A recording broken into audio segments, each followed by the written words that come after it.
Громадяни Російської Федерації, звертаюсь до вас від імені льотного складу Повітряних сил Збройних сил України.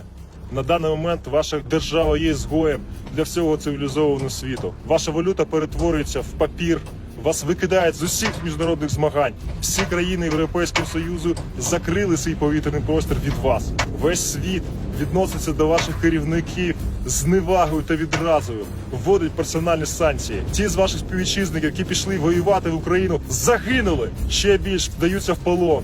Які знаходяться в полоні, кажуть, що про них турбуються краще, ніж власна держава. Громадяни Російської Федерації, ваша країна вчиняє геноцид, злочини проти мирного населення, проти мирної держави. Ваша країна наносить бомбові удари по мирним містам нашої України.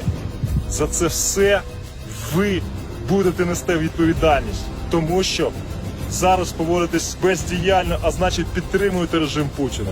Він буде нести відповідальність за це все в Гаазькому трибуналі. Слава Україні!